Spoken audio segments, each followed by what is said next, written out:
மறைந்த தமிழக முன்னாள் முதல்வர் டாக்டர் கலைஞர் மு. கருணாநிதி அவர்களின் 3ஆம் ஆண்டு நினைவு நாளை முன்னிட்டு கோவை அண்ணா நகர் திமுக அலுவலகம் மற்றும் கோவை மாவட்ட திமுக அலுவலகத்தில் கலைஞர் திருவுருவப் படத்திற்கு கோவை மாநகர் கிழக்கு மாவட்ட திமுக பொறுப்பாளரும் முன்னாள் சட்டமன்ற உறுப்பினருமான நா. கார்த்திக் மலர் தூவி நினைவஞ்சலி செலுத்தினார். அதனைத் தொடர்ந்து கோவை காந்திபுரம் 100 அடி சாலை பகுதியில் சுமார் 1000க்கும் மேற்பட்ட பொதுமக்களுக்கு மரக்கன்றுகள் வழங்கினார். பின் கோவை மசக்காளிப்பாளையம் பகுதியில் 200க்கும் மேற்பட்ட ஏழை எளிய மக்களுக்கு காலை சிற்றுண்டி வழங்கினார்.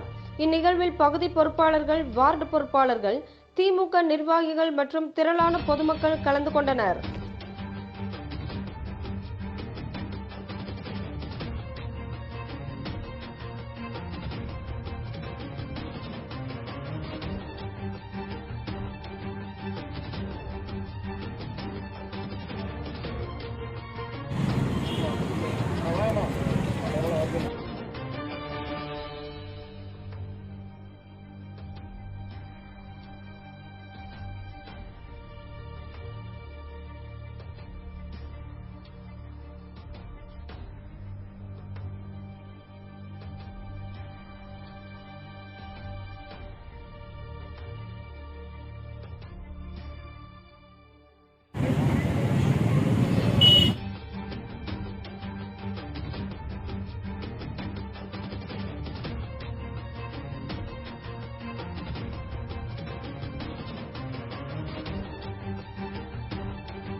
கூட்டத்தில்